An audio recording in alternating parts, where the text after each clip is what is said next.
Hello दोस्तों, स्वागत है आपका एक बार फिर मेरे चैनल सेफ जोन में। और इस वीडियो में मैं आपको बताऊंगा कि हेल्थ इंश्योरेंस लेते समय किन किन बातों का आपको ध्यान रखना है। बहुत ही महत्वपूर्ण जानकारी है ये आप लोगों के लिए। अगर आप हेल्थ इंश्योरेंस लेने जा रहे हैं या आपके पास ऑलरेडी कोई इंश्योरेंस पॉलिसी है तो आपको क्या क्या बेनिफिट मिलेंगे, नहीं मिलेंगे, या क्या आपके साथ फ्रॉड हो सकता है।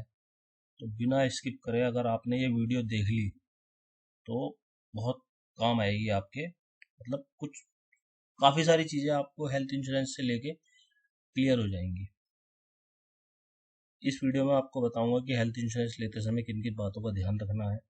और मेरे पास जो पॉलिसी थी मैंने 4 साल चलाई, क्या फ्रॉड हुआ था। पिछले साल मैंने ऐसे ही बस जब फ्रॉड हुआ था, हेल्थ इंश्योरेंस ने मेरे साथ स्टार हेल्थ ने करा था, जो कि नामी गिरामी कंपनी है आज की डेट में। तो एक डॉक्यूमेंट्स लगा दिया था उसने फ्रॉड और मेरा क्लेम रिजेक्ट कर दिया था, वो मैं आपको दिखाऊंगा। तो इंश्योरेंस कंपनी ऐसा कर देती हैं। पहले मैं आपको यही समझाऊंगा कि हर चीज़ का ध्यान रखें और कैसे फ्रॉड करा था ये भी मैं आपको बताऊंगा। तो आइए चलते हैं पहले कि फ्रॉड क्या करा था इंश्योरेंस कंपनी ने मेरे साथ, किस वजह से मैंने उस पॉलिसी को फिर कंटिन्यू ही नहीं करा। जैसे कि आप देख सकते हैं, ये एक पेपर है। इस पे मेरे को एक, मेरा तो है ही नहीं खैर ये पेपर, इसमें देखिए ये लिखा हुआ KCOCITP। ये दिमाग की कोई बीमारी होती है। ये पर्चा मेरा नहीं है, नाम नहीं है कहीं मेंशन, कुछ नहीं है। मेरा क्लेम इस पेपर के बेस पे, मेरे को पिछले साल कोविड हुआ था, मैं सुभारती हॉस्पिटल में एडमिट था और मेरा कैशलेस रिजेक्ट मार दिया गया था, ये कहते हुए कि आपको डॉक्टर ने बीमारी लिख दी है, जो कि लेकिन ये डॉक्यूमेंट्स है ही नहीं मेरा। तो बहुत धक्के खाए थे मैंने इधर उधर। इस मतलब कैशलेस रिजेक्ट होने के बाद भाई क्लेम मेरा 1-1.5 लाख रुपये खर्च भी हो गया था। लेना था मेरे को 20,000 रुपये साल के देते हैं यार हम इंश्योरेंस कंपनी को अपने हेल्थ इंश्योरेंस के लिए। तो अब हमारा जो खर्चा हुआ है वो भी हमें लेना था। मैं एक एडवोकेट हूँ, मेरा अपना काम था, तो मैंने इतना फॉलो अप कर भी लिया। कई भाई लोग नहीं भी कर पाते, जो जॉब में व्यस्त रहते हैं, भाई नहीं रहता उनके पास टाइम, तो इतना फॉलो अप में भी आप नहीं कर सकते। कोई एजेंट भी शायद आपकी हेल्प ना करे तो भी दिक्कत हो जाती है। तो सबसे मेन बात तो यही हो गई कि स्टार हेल्थ ने ये डॉक्यूमेंट लगा के मेरा क्लेम रिजेक्ट मार दिया था। और ये बोला था कि जब मेरे को पता चल गया, सारी इंक्वायरी निकालने के बाद मुझे पता चला कि ये डॉक्यूमेंट्स मतलब मेरे को डॉक्टर ने लिखा ही नहीं था, ये शुभारती ने अपने आप, मतलब इंश्योरेंस कंपनी ने, सॉरी, अपने आप ये लगा के मेरा क्लेम रिजेक्ट लगवा दिया था। तो मेरे को कैसे पता चला था ये भी मैं आपको बताऊंगा। पहले ही आपको डॉक्यूमेंट दिख गया होगा, इंश्योरेंस कंपनी ने ये बोला है गलती से ये डॉक्यूमेंट्स आपके डॉक्यूमेंट से साथ आ गया था, इस वजह से रिजेक्ट लग गया। ये देखिए मैं आपको दिखाऊंगा, ये तो मेरी पॉलिसी की कॉपी है। ये डिनाइल, ये क्वेरी, पहले जब आप हॉस्पिटल में एडमिट होने जाते हैं तो कुछ क्वेरी होती है इंश्योरेंस कंपनी की, तो वो पहले आपको भेजता है। जब आप क्वेरी भेजेंगे 24 घंटे का समय होता है, और अगर आपने रिप्लाई कर दिया तो ठीक है, वरना रिजेक्ट बहुत जल्दी मारता है ये।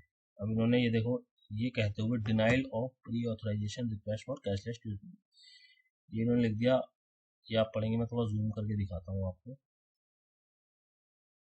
ये देखिए, We have scrutinized your request for approval for cashless treatment of the above issued patient for diagnosed disease of, मतलब मेरे को ये डिजीज पाई गई as per history sheet and progress notes, patient is KCOCIDP and BT, इन्होंने लिखा और मेरा claim reject मार दिया।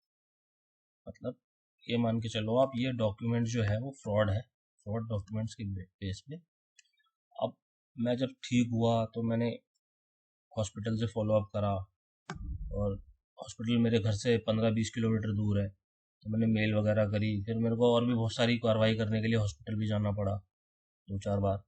मेरा पेट्रोल खर्च हुआ, मेरे एक्सपेंस लगे, मेरा टाइम ख़राब हुआ, पूरा पूरा दिन ख़राब हो जाता भाई, तुम दूर जाओगे और आओगे तो अब मैंने सबसे पहले कैसे कैसे करा, देखो मैं आपको बताता हूँ। मैंने क्या करा, मुझे पता था ये बीमारी नहीं है, ये गलत लिखी गई है, और ये मुझे डॉक्यूमेंट भी देख के कहीं ना कहीं फ्रॉड लग रहा था, क्योंकि इस पर मेरा नाम नहीं था कहीं भी मेंशन। ठीक है, तो मैंने सबसे पहले क्या करा, मैंने इंश्योरेंस कंपनी को भी काफ़ी फॉलो अप करा, लेकिन कोई जवाब नहीं आया वहाँ से। कह रहे ये डॉक्यूमेंट सबमिट करो, वो करो। अगर मैं डॉक्यूमेंट सबमिट कर भी देता तो भी मेरा ये कैशलेस हो सकता है रिजेक्ट मार देते कि बीमारी थी आपने बताई क्यों नहीं। सबसे पहले मैंने मेल करा सुभारती को, ये मैंने सारी चीज़ें लिखी है, देख सकते हैं मेरी मेल आईडी है, और इन सबको भी रखा मैंने सीसी वगैरह में, जो भी इनके अधिकारी लोग वगैरह ब्रांच मैनेजर थे स्टार हेल्थ के। तो वो मैंने सुभारती को ये मेल करा था कि भाई मेरे को बताओ कुछ रिपोर्ट बताओ जिसके आधार पे आपने भाई मेरे को, अगर कोई दिमाग की बीमारी लिख रहा है तो कुछ एक्सरे वगैरह कुछ, मतलब सिटी स्कैन वगैरह कुछ तो रिपोर्ट हुई होगी जो लिखा। काफ़ी फॉलोअप करा था मैंने इस मेल पे भी, तो काफ़ी दिन बाद मेरे को रिप्लाई मिला था सुभारती से। देखो मैं दिखाता हूँ, मैंने IRDA को भी डाला था मेल, ठीक है। IRDA भी आपकी काफ़ी हद तक complaints@irdai.gov.in या IRDA की मेल आईडी आप नोट करना चाहें कर सकते हैं।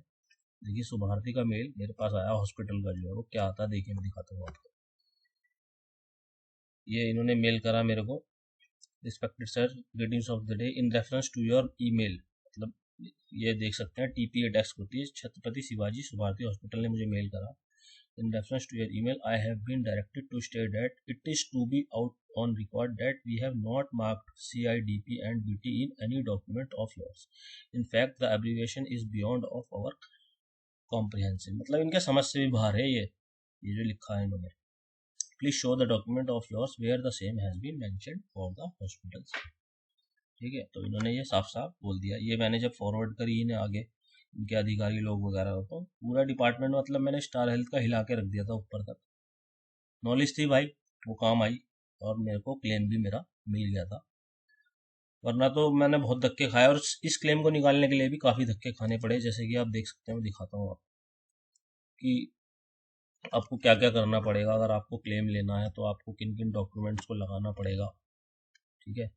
आपको पूरा इंडेक्स वगैरह बनाना पड़ेगा, एक फॉर्म मिलता है कैशलेस, अगर आपको लेना है तो फॉर्म मिलेगा, वो फॉर्म फिलअप वगैरह करके हॉस्पिटल से अटैच करवाना पड़ता है, उसकी कॉपी भी आप रखेंगे अपने पास, ठीक है। ये सब फॉर्म फिलअप करके देना पड़ता है, सारे बिल्स वगैरह लगाने पड़ेंगे आपको, डिस्चार्ज समरी लगानी पड़ेगी। अगर डिस्चार्ज समरी में भी कुछ गड़बड़ हुई तो आपको चेंज करानी पड़ेगी। मेरी समरी में गड़बड़ थी, मेरे को चेंज भी करानी पड़ी थी।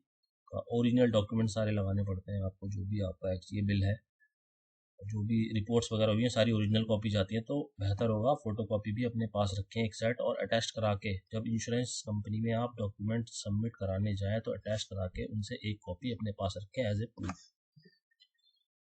तो ये बात हो गई कि आपको क्लेम कैसे निकलवाना, आधार कार्ड, पैन कार्ड, ये सब चीज़ें आगे भी बताऊंगा मैं। तो ये फ्रॉड हुआ था भाई, इतनी बड़ी कंपनी। देखो मैं ये भी दिखाता हूँ, एक चीज़ दिखाता हूँ अपनी पॉलिसी में, सब चीज़ मतलब मेरी वेव थी, सब प्री एग्जिस्टिंग डिसीज, मतलब प्री एग्जिस्टिंग डिसीज समझे, अगर मेरे पास कोई पिछली बीमारी भी थी ना वो भी कवर्ड थी इसमें, फिर भी मेरा क्लेम रिजेक्ट मार दिया।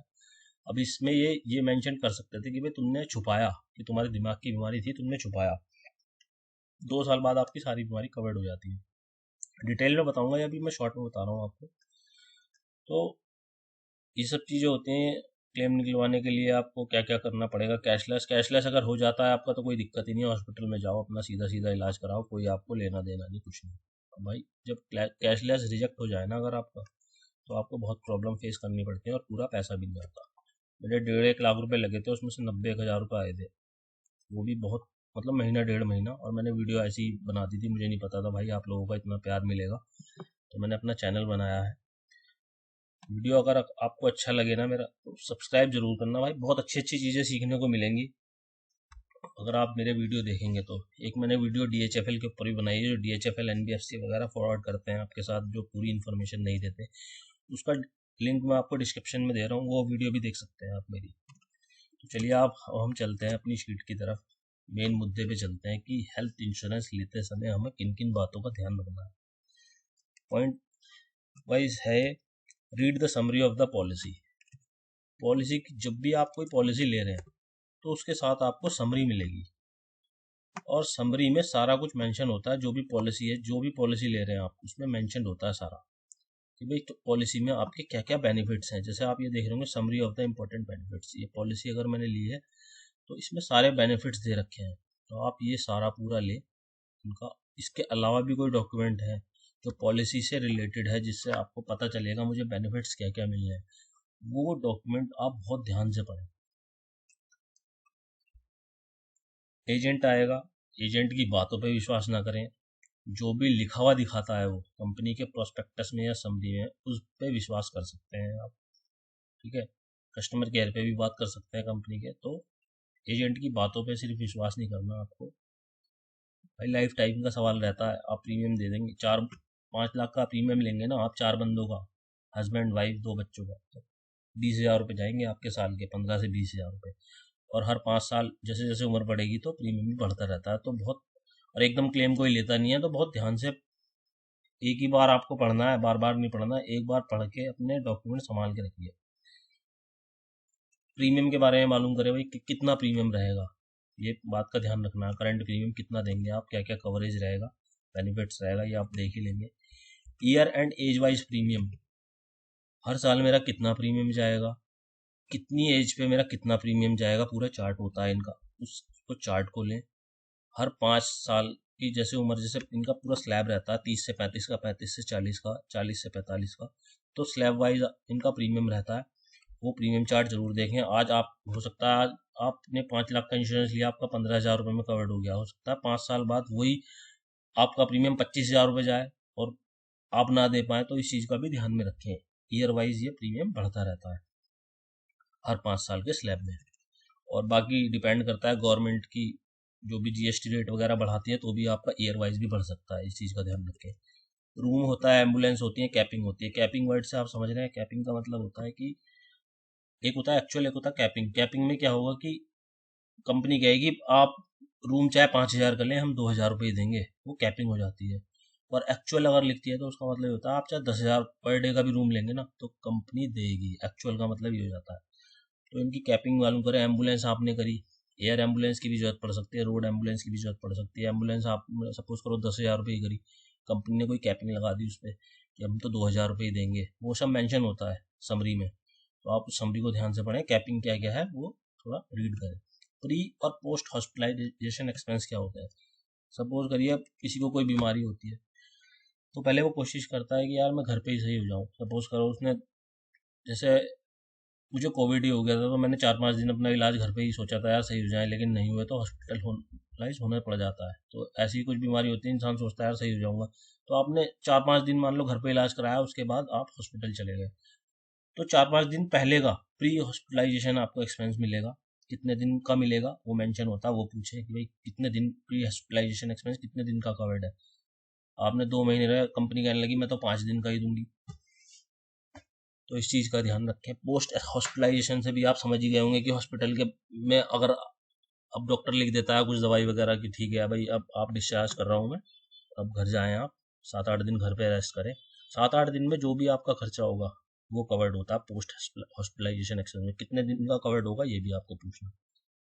अगर आप शादीशुदा हैं, नई नई शादी हुई है आपकी, तो आप न्यू बॉर्न कवर, उसकी डिलीवरी कवर्ड होगी नहीं होगी, मान लो कोई ऑपरेशन सीजर के द्वारा ऑपरेशन हुआ भाई वाइफ का, आपके नॉर्मल डिलीवरी हुई, कैसे भी होती है, मतलब वो कवर्ड होगा या नहीं होगा। और जो न्यू बॉर्न बेबी आपका होगा उस कवरेज में ऑटोमेटिकली कवर्ड हो जाएगा नहीं हो जाएगा। जैसे सपोज करो किसी के बेबी हो गया, डिलीवरी का चार्ज नहीं भी मिला, और बेबी होने के बाद भाई किसी किसी के साथ बेबी बीमार भी पड़ जाता है, कुछ हो जाती हैं चीज़ें, तो वो कवर्ड ऑटोमेटिक होगा या नहीं होगा, नहीं भाई ये भी मालूम करें। वेटिंग पीरियड क्या होता है। वेटिंग पीरियड रहता है कि किसी भी इंश्योरेंस कंपनी से आप पॉलिसी लेंगे तो वेटिंग पीरियड होता है कुछ बीमारियों का 2 साल का होता है नॉर्मली। ज़्यादातर कंपनियों में कंपनी ये बोलती है 2 साल तक हम कोई भी बीमारी कवर्ड नहीं करेंगे।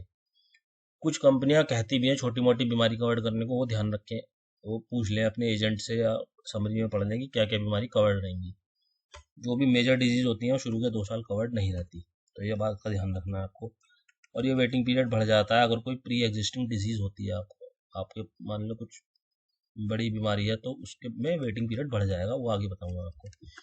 Waiting period for pre existing disease, आपका सपोज करो कोई डिजीज है, आपको शुगर है या हार्ट की कोई बीमारी है, तो सबसे पहले बात तो आप मालूम करें कि यार पॉलिसी मिलेगी भी आपको या नहीं मिलेगी, और अगर मिलेगी तो उसका वेटिंग पीरियड कितना रहेगा। ठीक है, ये चीज़ आपको ध्यान रखनी है। पोर्टेबिलिटी, वैसे ज़्यादातर पोर्टेबिलिटी में क्या होता है, आपने सपोज करिए स्टार हेल्थ से इंश्योरेंस लिया, आपको स्टार हेल्थ की सर्विस समझ में नहीं आ रही, जैसे सिम पोर्ट करा लेते हैं हम एक कंपनी से दूसरे, सर्विस समझ में नहीं आती दूसरी, तो पॉलिसी भी ऐसी पोर्ट हो जाती है और दिक्कत कोई नहीं आती, पॉलिसी वहीं से काउंट होती है। आपने आज सपोज करिए स्टार हेल्थ से पॉलिसी ली, 3 साल स्टार हेल्थ में चलाई, किसी और कंपनी में आप मैक्स ग्रुप वगैरह में जा रहे हैं, चौथे साल मैक्स बुपा में चले गए आप, तो ऐसा नहीं है कि आपकी मैक्स बुपा में उसी साल से काउंट होगी, वो चौथा साल कहलाएगा मैक्स बुपा में आपका। तो पोर्टेबिलिटी का ध्यान रखें कि पॉलिसी पोर्ट हो जाएगी, नहीं वैसे हो जाती है, लेकिन फिर भी आप पूछने में कुछ नहीं जाता। After sale service of agent, ये बहुत इंपॉर्टेंट पॉइंट है भाई। एजेंट से जब भी पॉलिसी कराएं तो उसका कमीशन पूरा दें उसे, उसका कमीशन ना मारे। अगर देखो 2 पैसे कमाने के लिए आ रहा है वो, 12, 13, 15% इन्हें कमीशन मिलती है। अगर आप इन्हें कमीशन ही दे देंगे तो कैसे सर्विस दे पाएंगे आपको? मान लो कोई दिक्कत हो गई, कुछ हो गई, तो ये सर्विस भी तो तभी देंगे। कुछ कुछ लोग क्या करते हैं, इनका होता है भैया पॉलिसी करा रहा हूँ, ठीक है मुझे कमीशन वापस मिल जाएगा, ये बेचारा दे भी देगा, लेकिन जब किसी ट्रबल में फंसोगे, आप हॉस्पिटलाइज होगे, तो ये सर्विस भी फिर वैसे ही देगा आपको जैसे आपने पैसे दिए होंगे इन्हें। तो एजेंट की कमीशन ना हमारे, और एजेंट से आफ्टर सेल सर्विस के बारे में भी मालूम करें, भाई हमें सर्विस दोगे नहीं दोगे, या पॉलिसी करा ली काम खत्म, ठीक है, ये चीज पॉइंट आता है। ऑर्गन डोनर एक्सपेंस, अब सपोज करिए कि कभी कभार किसी का लेगा, वो इंश्योरेंस कंपनी देगी उसे, कितना देगी ये आपको मालूम करना है कि किस सर्जरी में कितना पैसा, ऑर्गन डोनर एक्सपेंस में कितना एक्सपेंस आपका कवर्ड होगा। एलिजिबिलिटी के बारे में पूछ लें।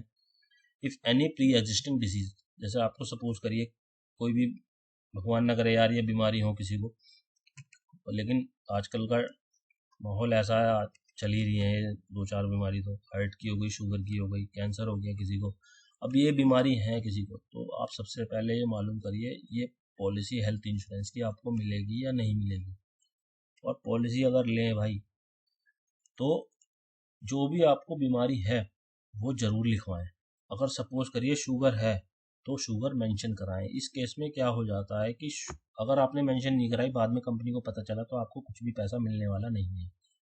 और दूसरा केस क्या हो जाता है कि अगर आप बताते हैं तो इस केस में थोड़ा सा प्रीमियम बढ़ जाता है, और कंपनी के कुछ रूल्स एंड रेगुलेशन होते हैं जो बताती है कंपनी की आपको अगर शुगर है, शुगर से आपको कोई बीमारी उत्पन्न हुई तो उसका क्लेम नहीं देंगे हम, मतलब ऐसी कंडीशन होती है, मैं आपको बता रहा हूँ। तो ये चीज़ों का मालूम कर लें आप अपने एजेंट से। Take copy of filled form at the time of taking policy. तो ये भी बहुत इंपॉर्टेंट पॉइंट है। फॉर्म फिल करता है भाई एजेंट, जो भी फॉर्म फिल होता है ना, उसकी एक जीरोक्स की कॉपी अपने पास रखें। आपको पता होना चाहिए कि मेरे एजेंट ने फॉर्म में क्या फिल करा है, उसकी कॉपी अगर रहेगी तो वो ऐसे प्रूफ काम करेगी।